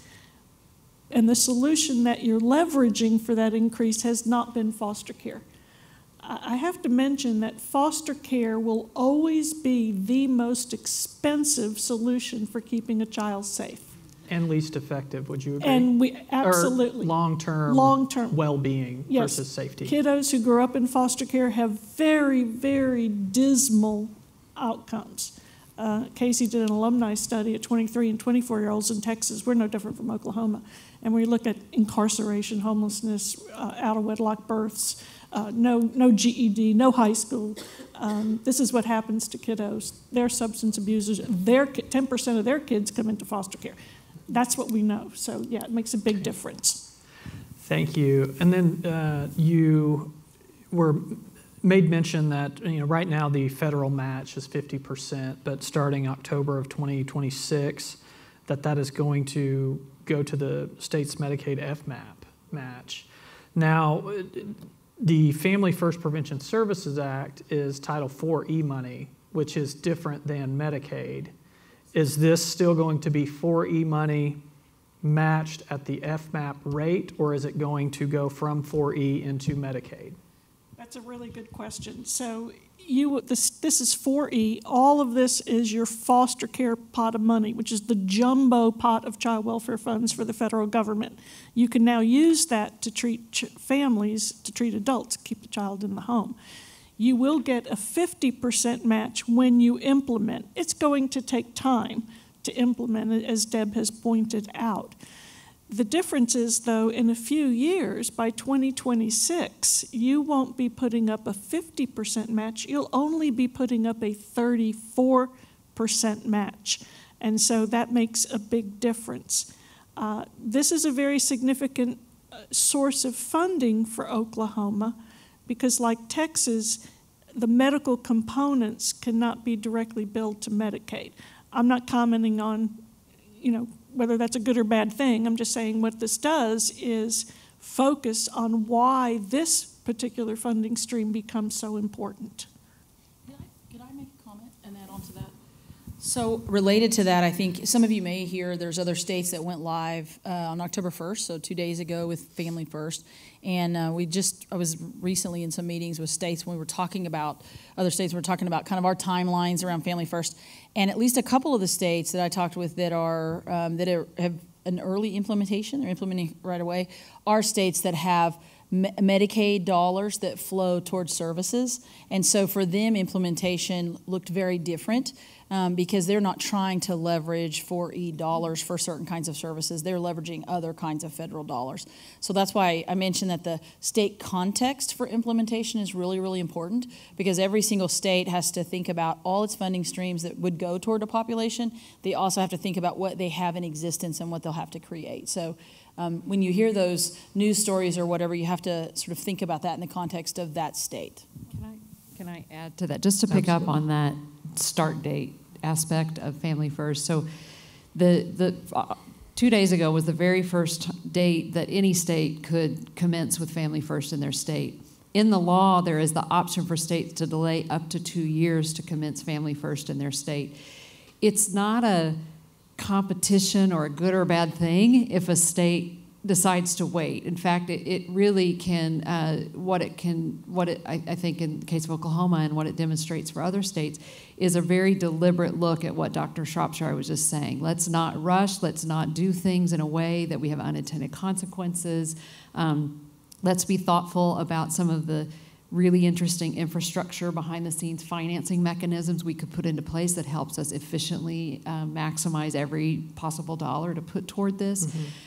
So there's and then on the side for your community-based providers, having that time to go through accreditation if they need to. It's costly to do that to them. So to figure out how to pay the money, accreditation is not about just ticking boxes. It's about examining what your practices are and improving them if you have to achieve the standard of accreditation. So it's a developmental process organizationally.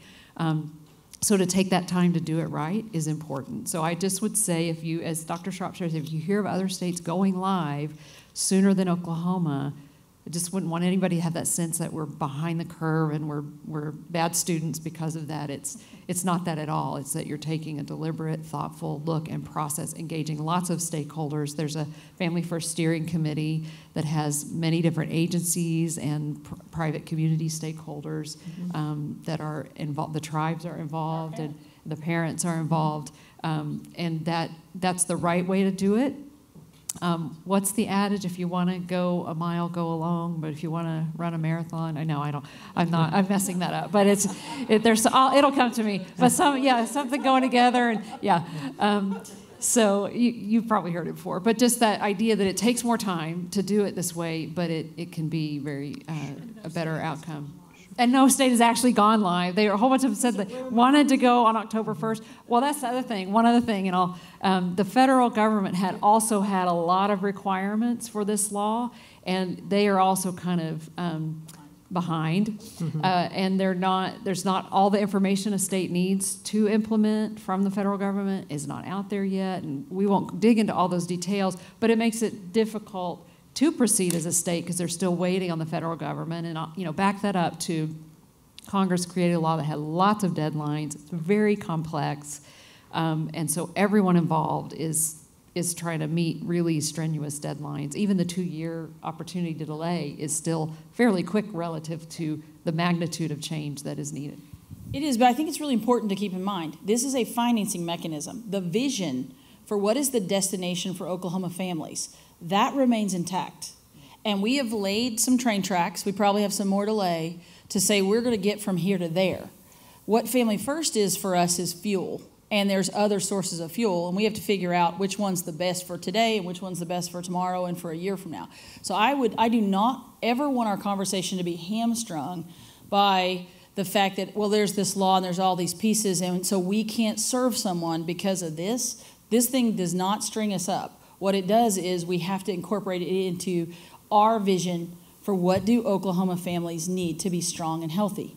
And what's the role for me of my agency, of our division, in helping meet those needs, and then how do I collaborate with many other folks in this room and other rooms around doing that. So always when we're talking about it, I'm always going to be sort of minding that with my own staff, but I would encourage you, in every single space that we're in and we're talking about this thing does not tell us how to take care of families. It just helps us figure out how to pay for it in the long run. We decide how we're going to take care of families. Oklahoma decides that, okay? Thank you. I want to make a few comments and turn it into maybe a would you agree type question, which we're known to do quite a bit in the legislature. But for the people that are here, and I've definitely learned so much about Family First prevention services since undertaking this. But yes, right now states could potentially go live with this.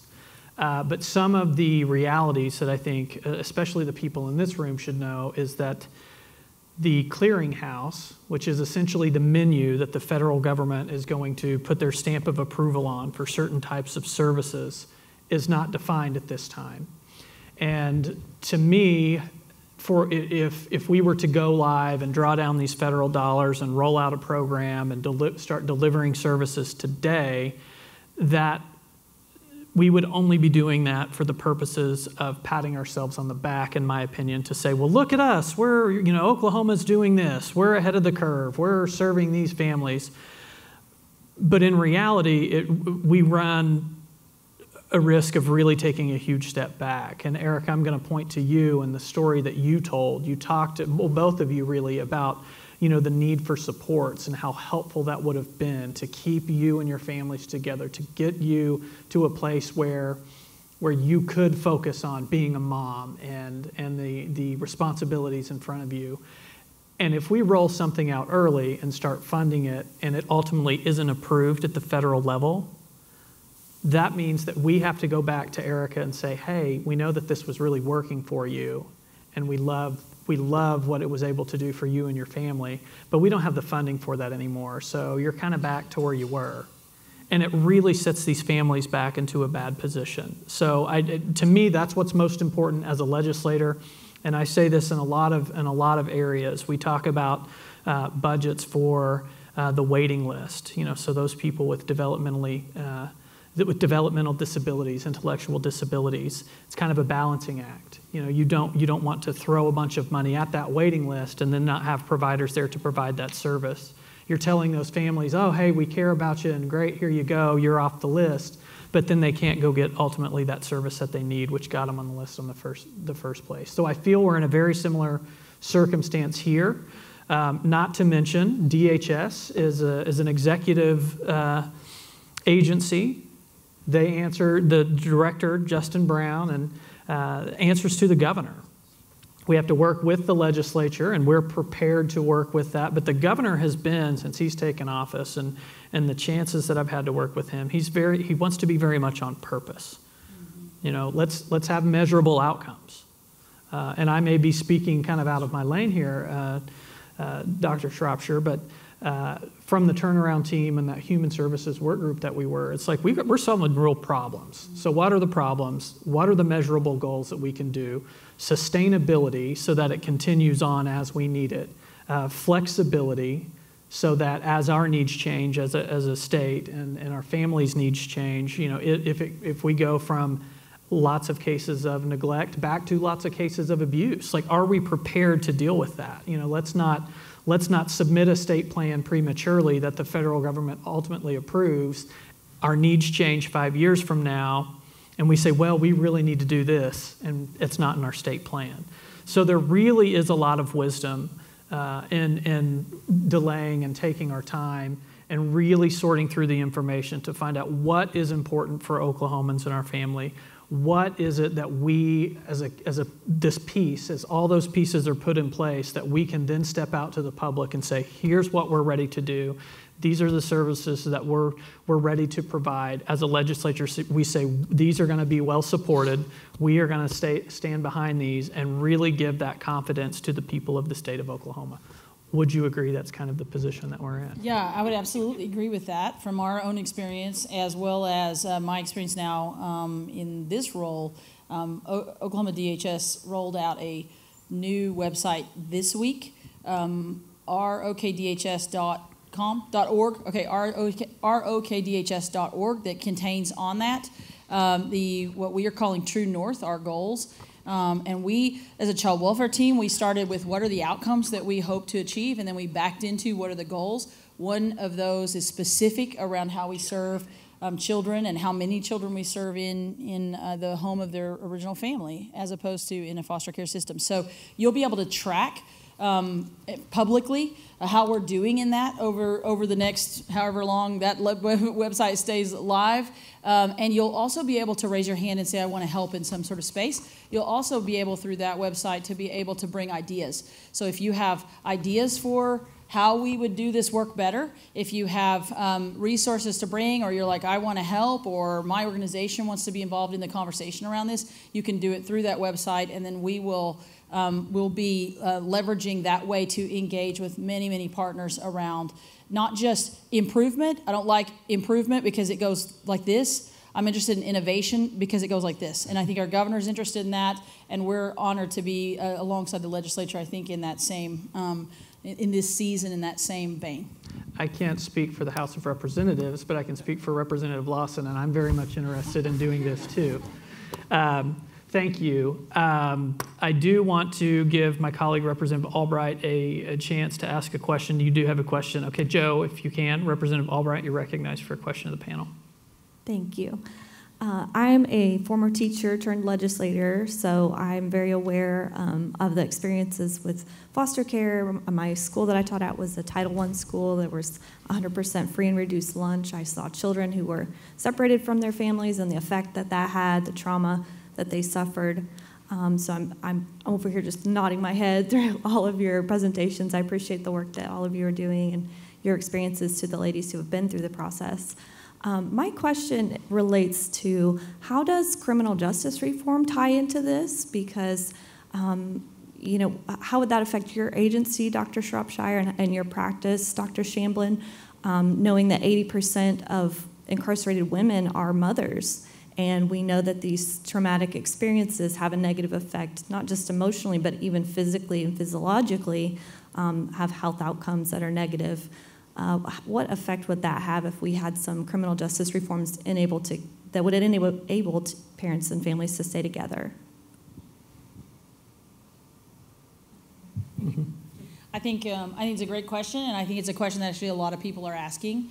And in particular, there's a lot of different kind of groups and studies that have been getting together and talking around the idea of criminal justice reform.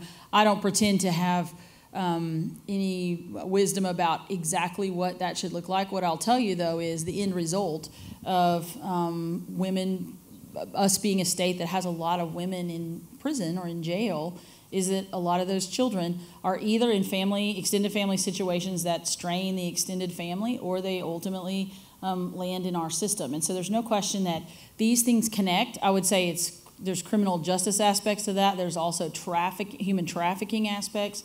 There are a lot of these social challenges that we can sort of get on our soapbox around that tie back to how do we take care of and build strong families from the beginning. And I think, Representative Lawson, you said that at the beginning of this session. You said it very well yesterday as well, that if we can figure out how to build strong families, we actually solve a lot of these challenges. But there's no question that it does influence our system. And a terrific question, and Dr. Shropshire, just food for thought. Before someone is sentenced, convicted and sentenced to a state prison, often they are in jail. And think about that disruption to families. Just kind of an interesting piece. Harris County, Texas, which is Houston, it's pretty big. The sheriff there has completely changed family visitation to make a setting that is very friendly to children, not intimidating, not guards. Understandably, they have tough jobs, but kind of, barking at families when they come in. But to keep that connection and to keep the child feeling like, wait a minute, we're going to get through this as a family. I still have my mom. I still have my dad. So that's just kind of a food for thought idea in your local jails. And how can you make visitation early, often, and more sensitive to children? You good? Okay, great, thank you. I've got one more question, but before I forget, Leah Malloy is with us today. She's the legislative liaison for DHS, and then my legislative assistant, without whom I would not be able to do this job, Sonia Barker. She is fantastic and wonderful. I'm sure you two have met, but Dr. Shropshire had said that there's probably some legislative action that we could take this upcoming session. When you determine kind of what you think that is, Leah, if you could coordinate that with Sonia, and then Sonia, if we could put in that request to House staff to reserve language for that. I'd appreciate it. Dr. Shropshire, I know it's premature, but do you have maybe some sort of idea of how our service array may in fact change? Is there a certain gap that has just been very apparent where we could do more work, or can you comment to how our service array may change as we implement Family First Prevention Services? So a lot of the details. So I was flying back on Friday night from a trip, and I was thinking about today when I was doing that, and I was looking down at the ground. It was a clear day, and so when you're at 30,000 feet, you can kind of see some of the colors, and some of the places I was flying over had a little bit of fall. Thank goodness we finally do today, but a little bit of fall colors.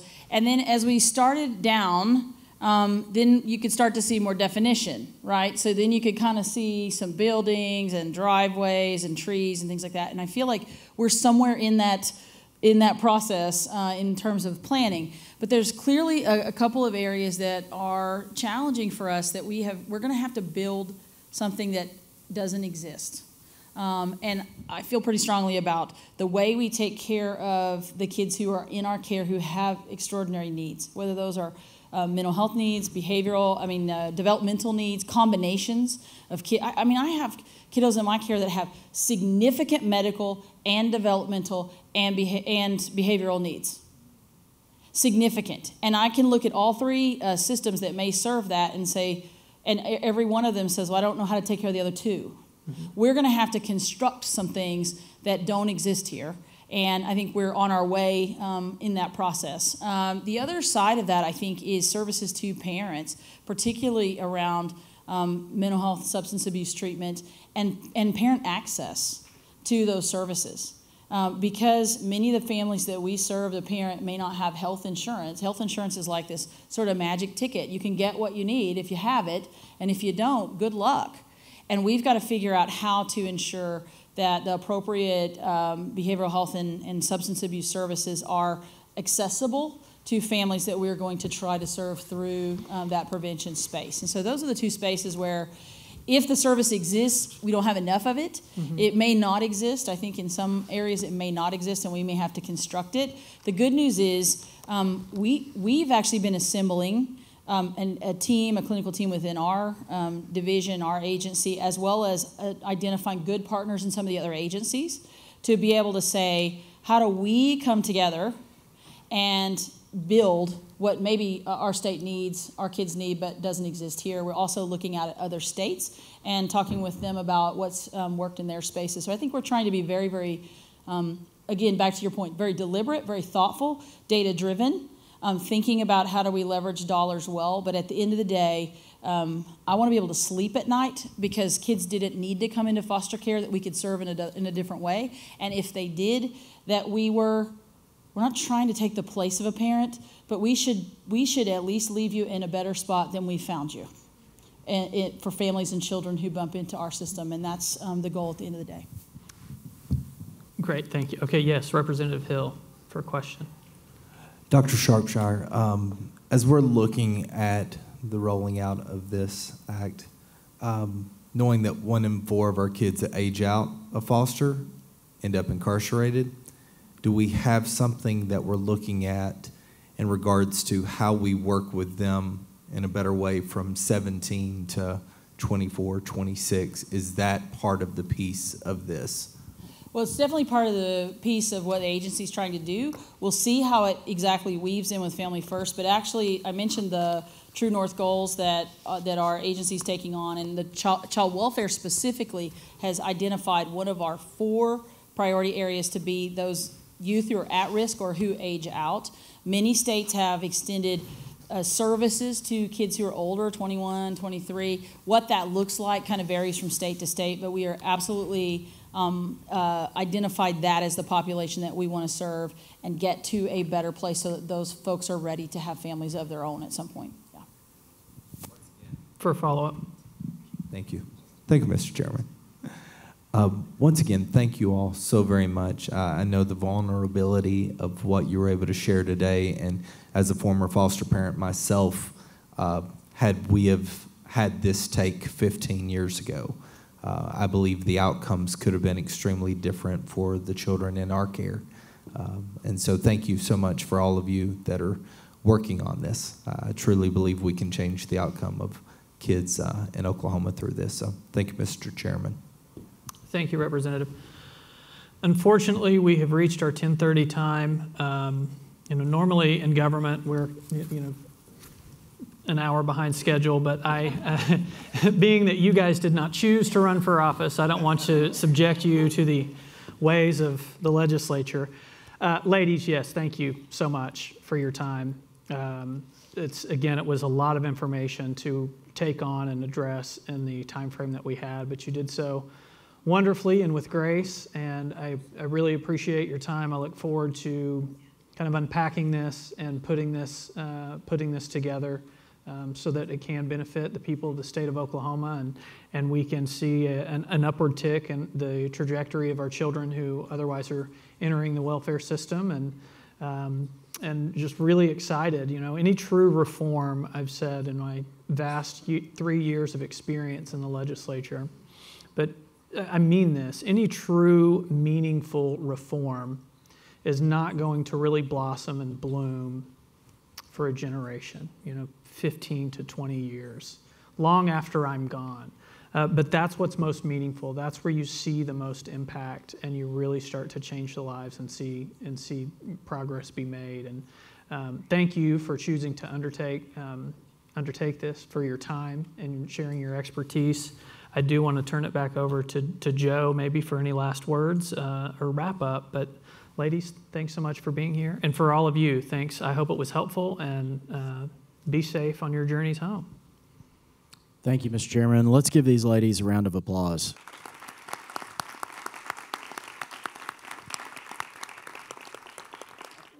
We appreciate y'all taking the time. And again, let's thank Chairman Lawson for canceling the earlier version of this study so we could hold this here at Fall Forum to help educate each of us. I include myself into that. So thank you for working with us on that schedule and arriving at our 4th location.